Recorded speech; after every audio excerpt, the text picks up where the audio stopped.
Welcome back. We are the Brothers Mahoney. This is Michael.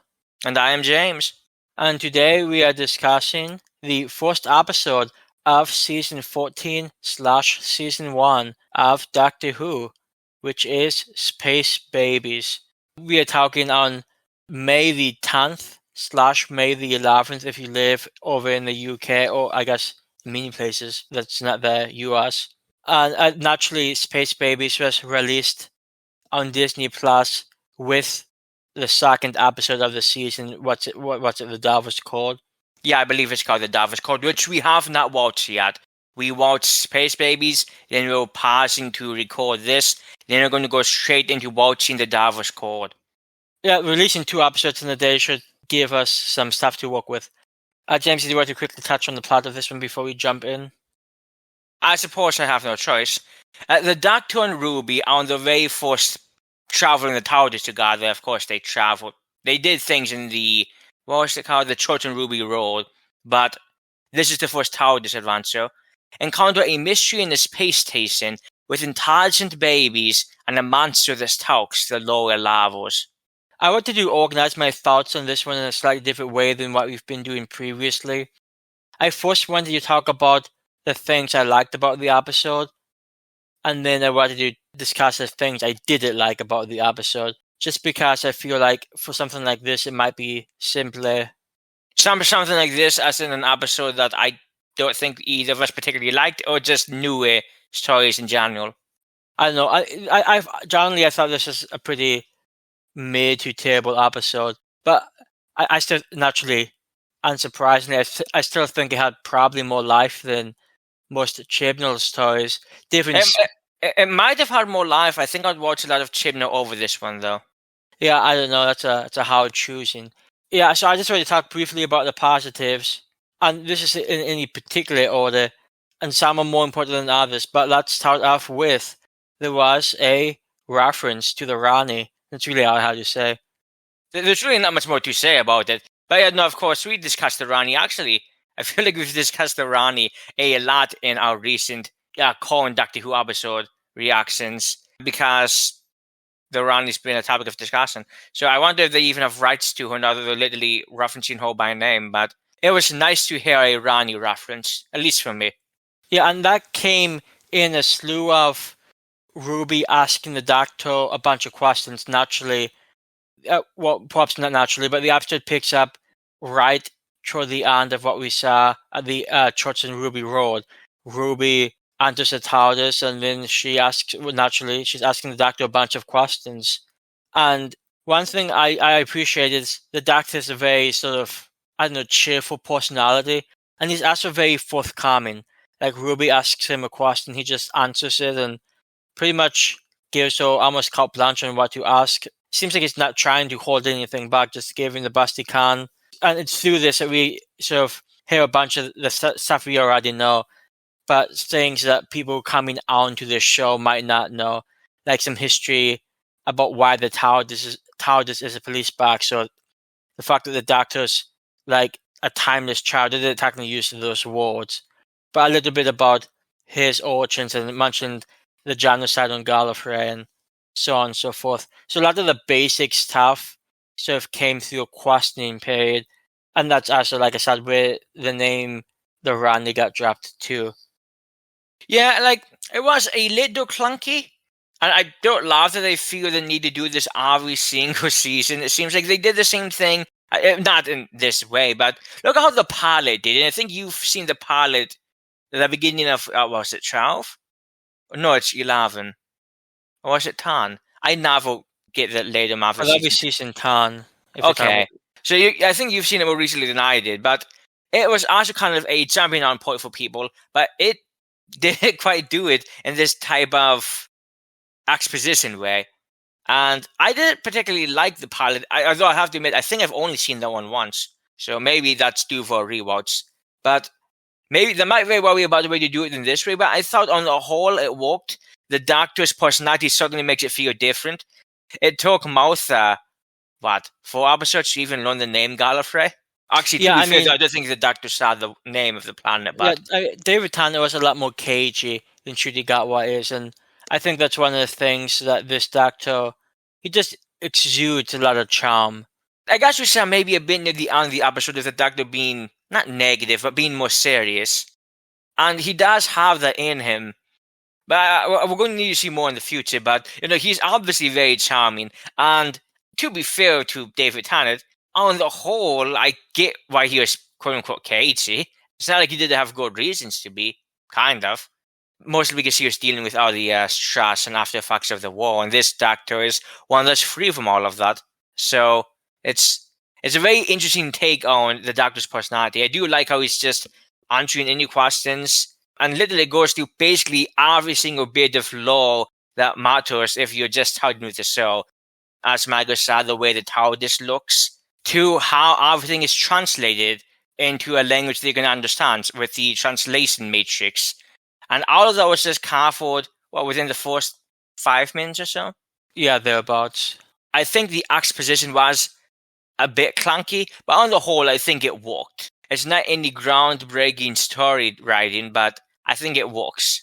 Another thing I appreciated, and I appreciate this mainly because I imagine they are going somewhere with it, but we've mentioned before about the whole Marvity thing, which that started at the beginning of this process, which was, that started at Wild Blue Yonder. Yeah, the second one. Yeah. And just where gravity was inside replaced with the word Marvity. And in this episode, as a Doctor and Ruby are looking at the screen, just one of the things that the screen happens to list is the Marvity of, I'm assuming, the space station, or the gravity of the space station. And it's just on the screen. Neither Ruby nor the Doctor make any reference to it. No one says it, but it's just there. And I sort of appreciate how they're not like throwing it in our face. It happens to be present, and how like I said, I imagine it's going to go somewhere down the line. They threw a lot into your face this episode, but that wasn't one of the things. So yeah, it's very low key. It's there. You didn't have to notice it. Really, that was kind of just nice to see. And I agree with Margaret that hopefully it is going somewhere. I'm assuming it is. And I guess we should talk about the basics of this episode. I guess we did with the plot, but basically, the Doctor and Ruby appear on this space station. They're chased by a monster a bit. They're trying to figure out where the crew is because the space station seems in mild disrepair, and the monster doesn't seem to be part of the crew. Sadly. Yeah, it had good claws though. They did have nice claws. The teeth looked a bit weak, but the claws I liked. But they find that the ship seems to be or the space station seems to be being run by a bunch of babies. They are in like stroller, walker type things. They speak, and I'm not sure how best to explain this. The voices are sort of dubbed over, so like they open the mouth and the voice comes out. It's not necessarily even in adult voice, so I have to imagine most of the people dubbing these would be adults. Maybe they might have gotten younger children. Yeah, I don't know. I have no idea either. But these babies speak. It's not necessarily as convincing. I don't think it was ever convincing. Yeah, we'll touch on that later. But the basics is, it seems like these babies are running or trying to run this station as best as they can. I mean, like they can talk, so they're not untouched, but they're also babies. They also have the same tropes that you would expect most babies to have. So we find out that the crew, the adult crew, I guess this is also like a birthing. I forget what they called it. It's like a birthing station for a colony where they sort of make babies so they can, I guess, add to the population of a colony. My assumption was that they would have DNA from the parents. Parents would donate DNA, and the Doctor made a mention. Maybe the planet is banned kissing, which maybe some theocratic planets very well might go as well as to ban sex, but still needing a population, they would kind of offset it, where they just get DNA from the parents, bring it off planet, then bring the babies back down. I could actually see that happening for a certain type of planet. Yeah, so it's a kind of birthing station. The idea is actually kind of nifty. It depends what the planet looks like, but I think that's actually kind of interesting. And that could be played around with in a more interesting battle context than I think this was. So the crew of the ship, though, apparently according to budget cuts, had to abandon the station. But because there was some laws written. Honestly, it sounds a bit like a loophole. It can't have been intentional with the way the results were, but... Oh no, it probably wasn't intentional, but it's just the nature of, I guess, these laws. But there's a law that they can't turn the birthing machines off. So they have to abandon the station because of budget cuts. But the machines that grow these babies, they're still on, they're still active. The babies are still being born. Now there's just no adult crew to care for them, which is why they had to care for themselves. There's a line that Ruby says, well, it's more like a question, just to clarify. The line is that the planet down below will refuse to stop the babies being born, but once they're born, they don't look after them, which is, well, it's not particularly hidden, sort of a criticism of the conservative pro-life movement. At least, let me rephrase.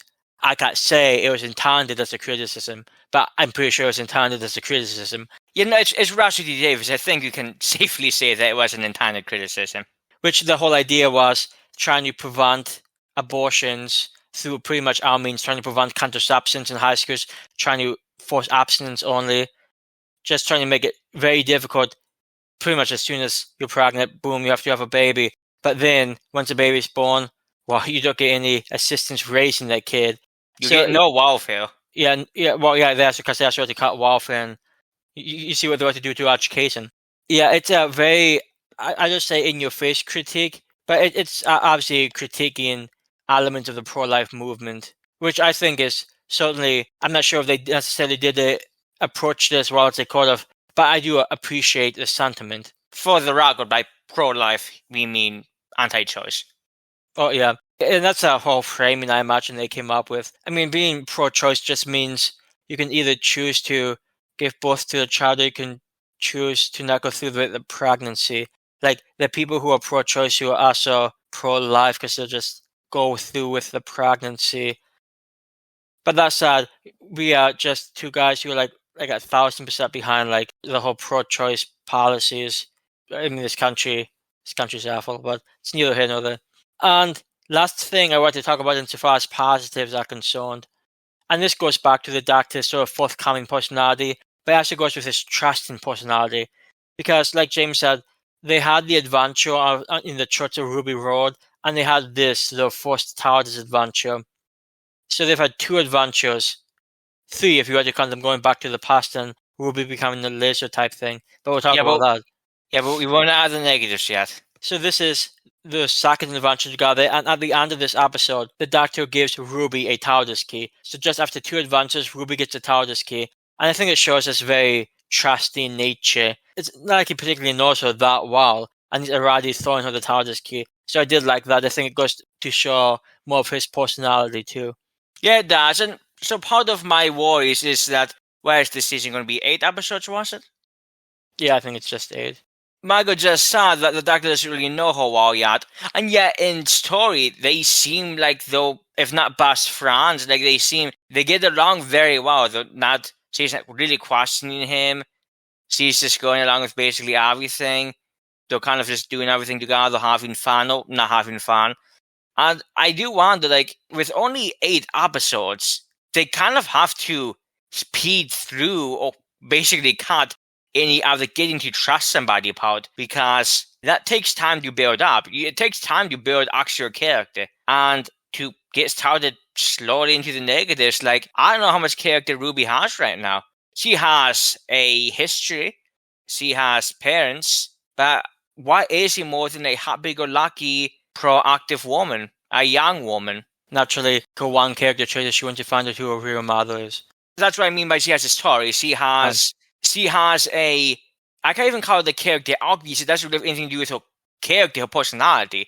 But she has something to try to attain. And apparently she feels really protective over babies, which we saw that in the Church in Ruby Road, we see it here, and that doesn't seem to me to be a particularly deep character element. Yeah, because that's not really much of a character element.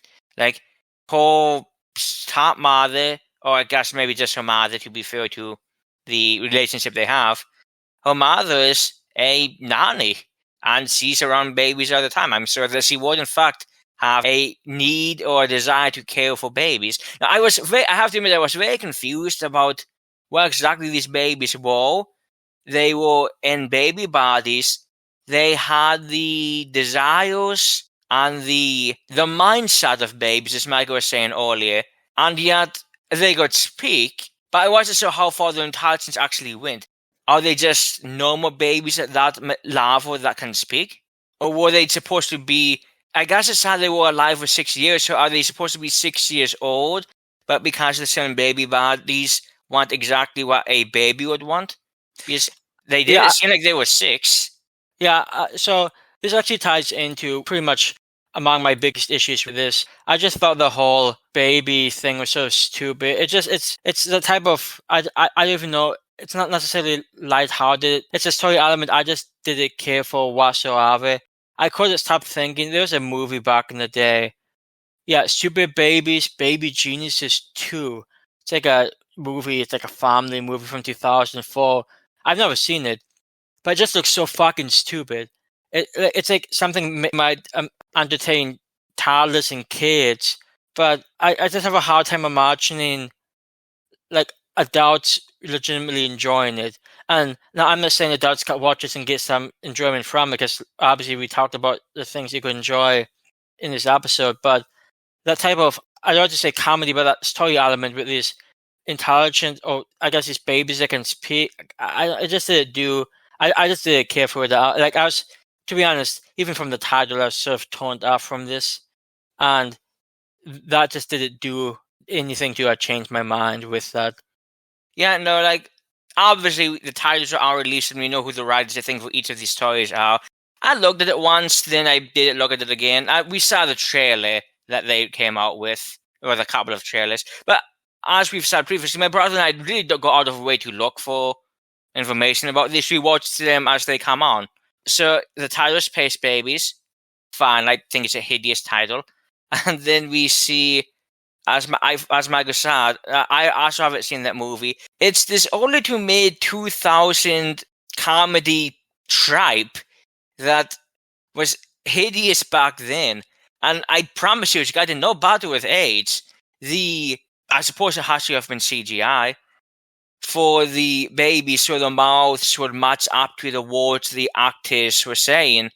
Wasn't very good. There's a TV trope called Uncanny Valley, and that can work well with characters that are supposed to be menacing, that you're supposed to be frightened of. But we're supposed to empathize with these people who are in this situation because they were abandoned by quote unquote their parents, and yet you look at them speak and it's just creepy, and it takes you completely out of, at least for me, takes you out of what you're even supposed to feel.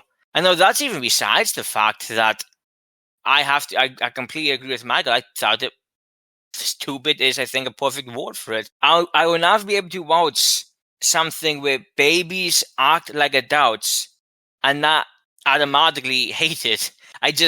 That works for some people, but it doesn't work for me. Furthermore, what it really makes me think, and so this is something we were discussing with the first episode with Ncuti Gatwa and what's the woman's name? Millie Gibson? Okay, yes. Eventually I will learn her name. We've only seen her twice now. So obviously, at the end of the giggle, Toymaker mentions that he has unleashed legions, blah blah. And the whole Doctor throwing out end of the universe, more fantasy. That's fine, and I get that. And I had some issues, of course, with some things in the Church and Ruby Road, but on the whole, not too bad. I'll probably give it maybe a 6 or 6.5, maybe. I wouldn't go to 7, but 6.5, 6 around there. I liked it more upon reflection. But this is it. It's sci-fi because the tropes are all sci-fi in what we're actually seeing, but the framework feels fantasy. And not only does it feel fantasy, Moffat, when he took over, and then we had the 11th Doctor, did a fantastic season 5 where it felt very fantasy as a framework. But it felt fantasy in a way that it's not adult fantasy, but it felt like at least teen fantasy. It felt that way. This feels like kid fantasy. And there is a distinct difference between the two. And it's not a difference I appreciate Now, I know that this is one episode, and I'm not going to say the whole season is going to be horrible based on one episode, but the feeling of all of this did not jive with what I enjoy with Doctor Who. And I don't know, I'm really not sure why this was the first episode, why this was the one they decided to tout everything on. And there are still good things in the episode, as Michael said. We did even discuss all of them. I quite liked granted it's stolen from Moffat, but the end of the episode where the Doctor was conning Ruby to, I didn't really go into the specifics, but try to find something out. But the whole framework feeling of the episode really was a turn off for me. And I think this is going to, by some people, play into the whole idea that Disney taking over. I guess taking over is not the right word, but this being released on Disney is going to move the show in a more kid-like direction. And there are people who say that Doctor's always been a show for kids, and that may be, but this is I mean, if you watch Doctor Who and the Solarians, which we've talked about somewhat recently, and you watch this, you can't tell me they're both made for the same type of kids. It's not the same thing. Yeah, and there's some people who are watching this and thinking that, hey, if this is what Doctor is going to be now, Disney never should have gotten it. No, I'm not saying that's the right thing to take from it, because we've only seen 4 episodes now. There's Passos, I'm sorry, 5. The 3 Passos, Church and Ruby Road, and this one. So I just think we've seen enough. But some people are going to watch this and think something's wrong, and you can't blame them for thinking that. No, you certainly can't blame them. Furthermore, whether the people are right or not, that has to do with Disney. And the thing is, I'm not sure. I truly don't know. Because at least I believe Russell T Davies came out and said that no, we only use Disney for the money. They had no actual creative control into the actual story. Correct, yeah. So if that's what he says, that's what he says. I'll take him at his word for now, but to piggyback off what Michael said, not only if you compare this to Doctor Who and the Solarians, even compare this to World War III, what was the first part called? Aliens of London. Yeah, compare this to Aliens of London World War III. Yeah, you can say, oh, there were monsters, they even had some toilet humor in it, and yes, both of those are true. And yes, you could even say both episodes had a political message in it, because again, this talked about in a low-key way, we talked about abortion rights, and furthermore, I actually used the word genocide, which is a funny word to be using right now. It's bringing to mind something very different than what happened with the Doctor and his planet, #Free Palestine. But it also mentioned refugees, and the way that refugees work is that basically a refugee has to get somewhere physically before they're saved, that no one's going to be saved unless they get there, and getting there is half the battle. Sometimes it's 95% of it. With the way that it was in this, where the babies are in a space station that can't move, although at the end it moved, and I feel like I missed something. Actually, the editing, we'll talk about it for a little bit, the editing was really strange in this episode. I noticed more than once. Well, yeah, I mean, the ending, the space station moving was just that they use of, again, it's one of those elements I just didn't care for. But there's a bunch of waste from the babies and the diapers that they were able to translate into fuel. Oh, okay. Is that the explanation? No, Yeah. okay. That's fine. I mean, scientifically, probably, but I get. No, see, that's the thing. Like, for all the crap that Aliens of London World War III gets, I really don't hold too much against that. I think on the whole, it actually stands up extremely well as a story and as just an enjoyable hour and a half. And this, I mean, that's fine. That's, I suppose, an explanation. So I can't complain too much about it having not moving than it does move. But I think, and I'm going to need you, of course, watch more of the season, but I feel like the framework has shifted. And obviously, we're doing more fantasy-esque stuff, which is fine to an extent. For me, it's fine to an extent only if you don't shift the underlying framework. And I feel like as Michael said, I feel like the framework has changed where the quote-unquote main audience is younger children. And because compare this to anything in season 5 of the revival, to me it just doesn't feel right. Now, some would say, oh, Russell T Davies has always been kind of campy, and that's true. But there's a difference between being campy and being this age range. It doesn't feel at all like what you would generally expect from most Russell T Davies things. There's a big distinction between camp made for teens or young adults or adults and camp made for people who are 10 years old. Now, I'm not saying that's who this was made to appeal for, but that's what it feels like. And I have to say, when I was 10 years old, I feel like I would have liked this either. No, to be fair, maybe that's just part of our personalities. I agree with Michael. I would have liked this when I was 10. I don't think I would have liked it. There's some types of humor that I've never really liked, and there are some things people who were in my age range liked and I didn't. I don't know, it doesn't work. But I'll go right now with I don't even need to look through the first 4 seasons and the specials. I'll say right now, this is the worst Russell T Davies episode of Doctor Who. I don't even think it's close.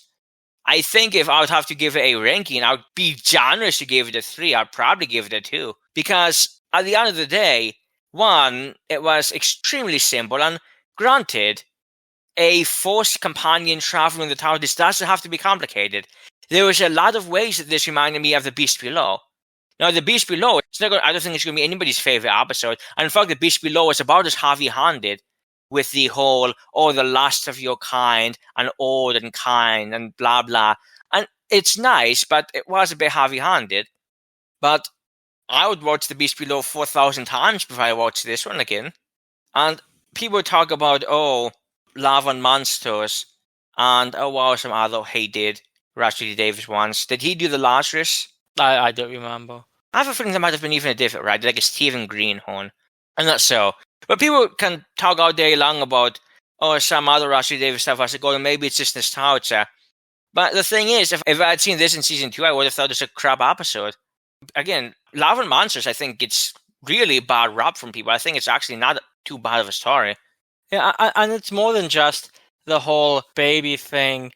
Because there's a few things here. And one of them we did see in the trailer. There was a scene that they threw in one of the preview trailers where it's like, if you stop in the butterfly, we were changed. And the Doctor's like, I forget exactly how it went down. Point being, Ruby stops in the butterfly and, she's like a lizard thing. She gave some name. She's like a completely different person from a completely different planet with a completely different personality because she stopped in the butterfly, apparently. And then the Doctor brought her back to life because he's Jesus. We've seen things like that before. 90% of the scenes seemed comedic. No, and actually it reminded me a little of the beginning scene / scenes from Wild Blue Yonder. And I remember at the time I said, most of Wild Blue Yonder I really liked, but I really hated the beginning. And this reminded me a lot of that, only this was worse.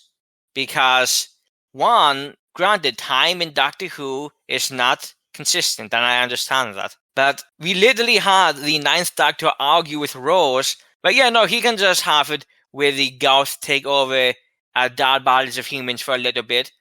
And it'll be just fine. It won't change history. He was literally going to aliens and fast dead bodies and not be concerned about it in the slightest. But now Ruby stopping on a butterfly changes her into a completely different species with completely different personality. I mean, no, just absolutely not. Like, it's done completely for comedy. And then at the end of the scene, we see the Doctor flip some switch to stop it from happening again, which, maybe they're going to tie that into the whole fantasy stuff with the aforementioned South Arts of the universe, blah, blah, blah.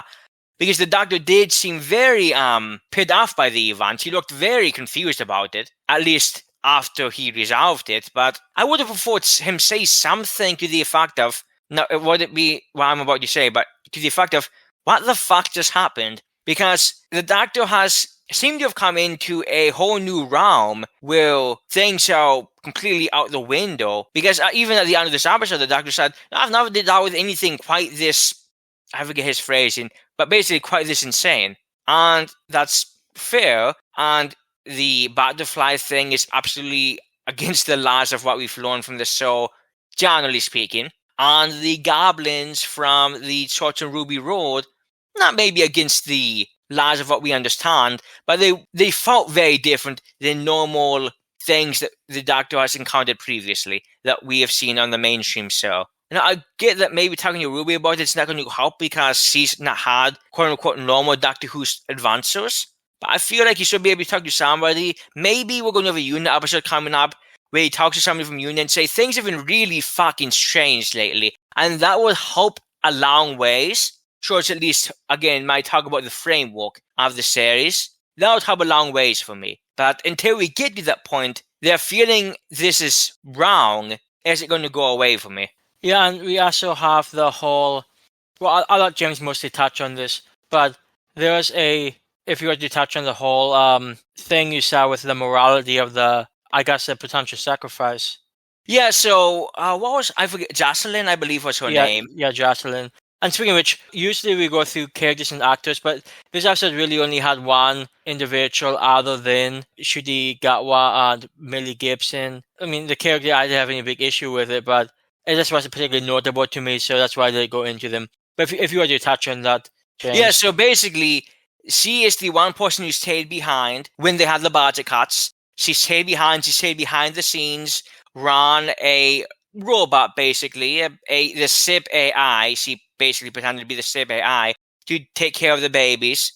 She said she never actually did it in person. She did it out from controls because she did it with the babies to see her die. Basically because the SIP had limited food, apparently still enough food for 6 years, but limited food nonetheless, unlimited air. Again, maybe the SIP had broken down a lot recently and that made it limited. I don't know. Because she was a mechanic. She was just an accountant, I believe she said. Yeah, it was an accountant. So what she said was, yes, our SIP has limited air and limited food. And the last thing I was going to do with the air was take the air out of my cabin and put it into the section, much bigger section, I'll point out.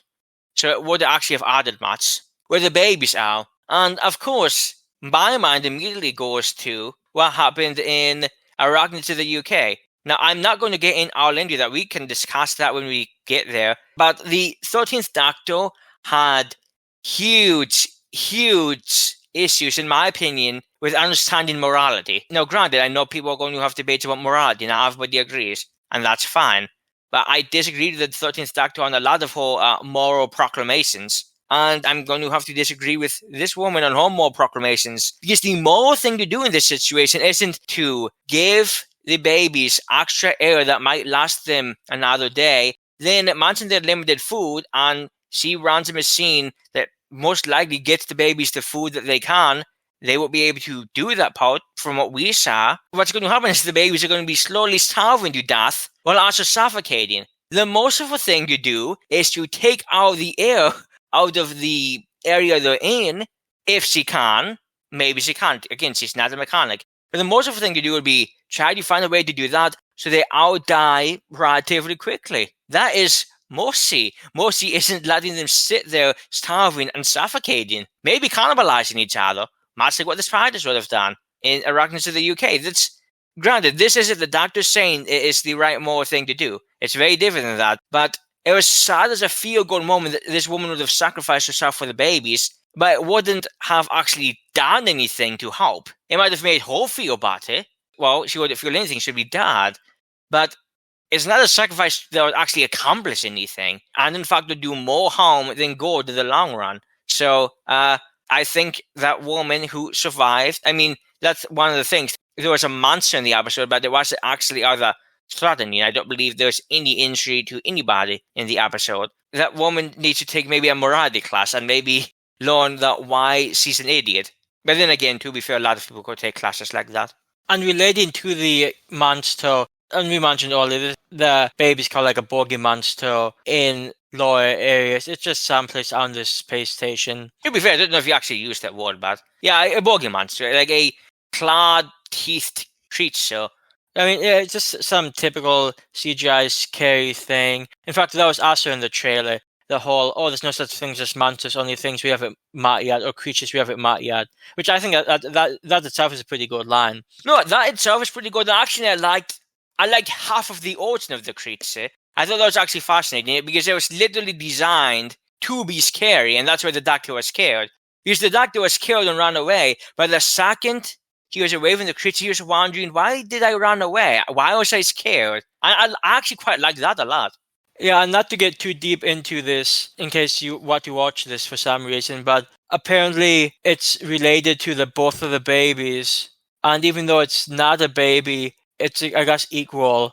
There's a scene in which Jocelyn is attempting to get it sucked out of an airlock because it's been chasing the Doctor and Ruby. A baby went down to fight it because she was encouraged by Ruby's words, and it looked threatening to the baby, and other babies came down and used flamethrowers. It was great stuff. So Jocelyn's like, oh hey, everyone else is like trying to screw this thing up, so let me kill it. And then, oh, she's doing something wrong apparently, despite the fact that literally everyone thinks this thing is a monster. A Doctor finds out something's like, oh no, it's not a monster anymore, it's the last of its species. Yeah, I don't know. Like, it just, I had some major issues with that. I just leave it at that. It didn't make sense. Like, so what? They're just going to keep this monster alive and keep it separated from everything because it's still like potentially dangerous. It didn't go into any of that. It just, again, it's so fucking stupid. It didn't make any sense to me. And they're acting like somehow Jocelyn did something wrong. Like the baby's like, oh, you are now the... What the fuck are you talking about? You literally try to attack this thing with a flamethrower. And I get it, they're just babies, but I couldn't stand it. It just bothered me to no end. I mean, yeah, the babies, and that's about, like, that's baby logic. Like, yes, in anthropological sense, well, that might not be the right word, but a creature of a new life form that maybe there's no other life forms around, yes, you would like to try to keep it alive. Maybe to study it, maybe just because you believe in the sanctity of life, that things should get to live, that it's preferable things live over things dying. And on the whole, that's what I would agree. Like, I completely oppose hunters who hunt just to hunt. As far as I'm concerned, they should get eaten by tigers. I get that. I care about keeping endangered species alive and around, and that's important to me. Maybe they should have made this episode a little longer. And again, I mentioned earlier, and this, I can't really say much because I don't have any lines in front of me, but there were more than a few lines where I felt like the editing was really strange, where the Doctor or Ruby or even Jocelyn was replying to something that wasn't actually sad. I don't know, it was strange. There was at least 3 or 4 moments like that where I didn't want to rewind it and I didn't, but I was wondering what they were actually replying to. Maybe if the Doctor had said something like, let's me and Ruby get out of here, keep this thing down here, and then we'll try to solve things. Because at this point, the Doctor kind of knows what's going on, basically. He doesn't need to be down there anymore. So he sort of said, hey, Ruby and I, let's get upstairs, babes. He says babe, so it's fine. Very interesting personality. He also tried to call her Rubes, and she did appreciate that. So she does have limits. Let's get upstairs, keep this thing down, because it wasn't getting anywhere. It wasn't actually a danger to anybody, and that's kind of by design in a way. It was just this scary thing on the screen, and what the Doctor should have done was just get himself and Ruby upstairs. The monster would have stayed down there, wouldn't have hurt anybody, and then the Doctor could have found a way to get everybody to safety. Now, granted, his tower was just down there, and that was originally what he went for. Well, actually, it was to save that baby, but the tower was still down there, but at the end of the day, he did actually need it. So maybe if he had said, Ruby and I are leaving, make sure to guide us. She was watching the cameras, Jocelyn was. Guide us to where we need to go so we're safe, and then we're fine. But the Doctor didn't say that. In fact, the Doctor didn't seem to realize, oh, I care about this life form, until it's literally halfway sucked out of an airlock. I get epiphanies, but that seems like an extremely late epiphany, and yeah, I don't know, I have to agree with Michael. If something's chasing you in a situation like that, saving it might be nice, but if you have to kill it, yeah, you can kill it, and that's fine. It's not wrong of you. Now, you could say the Doctor put himself into the situation, but he didn't know why the creature's there in the first place. So there's a slight distinction there. Yeah, I don't know, I agree. Like, if she had actually went against the Doctor and said, no, Doctor, I'm going to kill it, then yeah, that's very different. But that's not what happened in the episode. She's just trying to be helpful, trying to save their lives, and then she gets told she did something wrong. And furthermore, she acts like she did something wrong. That is a Chibnall trope, and that's a Chibnall trope I've never appreciated because it's garbage. But we're talking about this episode, not Chibnall. So, 0 out of 10 would not votes again. Yeah, I think there's just some major issues with this story. Like James said, or like I guess we both said, there were some decent portions, but overall, like, you would hope the first episode of a new season would be better than this. And I haven't looked through every season opener, but this has to be near the bottom. We don't even need to get into it, but it's just not a particularly good episode. And I'm just sincerely hoping that things pick up from this point forward going.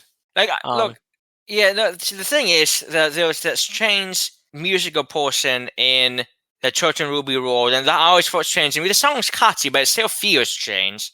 Again, like, they can say how they want, oh, this has no connection to what we're doing. But when you have characters literally singing, then even if it makes sense in story, people are going to wonder, and you can't help that. Now we're having 2005 speaking babies in something where nobody was actually in any danger. And there have been episodes of Doctor Who where nobody was in danger before, and that's fine. But I don't know. It doesn't feel. Did it feel great to me? It didn't feel great watching. I mean, if there's an episode that's worse than this in the season, and that would be quite alarming. This next episode, I think, has the Beatles in it, so I just listened to some of Robert's show yesterday, so that would be kind of nice. Robert's Show's a good album, by the way. You should listen to it. Like I said earlier, I'd give this generously a 3 out of 10, most likely a 2 out of 10. Yeah, I wasn't feeling this one in the slightest. I don't even need to look to see what season openers there were. This was the worst one. Spyfall is pretty bad, but this is bad in a way that Chibnall. Now that I think about Spyfall, the way that this feels bad is in a very different way than how Chibnall feels bad. And I don't really want to get into the discussion right now, but I think there is a discussion worth having at some point, because there's distinctions between the two that are important and are noticeable. So yeah, I mean, overall, big surprise. Neither one of us particularly cared for this episode. Like I said, I just hope things get better. This is another episode that we're about to watch. It's the Davies Code, you said? I think it's the Davies Code, yes. Yeah. Which is a name, which I think is the first name we actually learned from this season. Yeah, which, like James said, has some Beatles in it. And as someone who grew up on the Beatles, I'm hoping it does justice to it. And also, sort of alluding to what James said, it can't possibly be worse than this one. I could imagine. I just have a hard time imagining. But as Wildman says from the rather great Stephen King book Doom McKee, God punishes us for what we can't imagine. So I can't imagine being punished. But again, who knows? Who knows, as Tom Baker would say. But yeah, not a great episode, but I guess we know what's coming next, and let's go to it. Yeah, this has been naturally the Brothers Mahoney. It's Michael. And I've been James. We talk to you guys later on.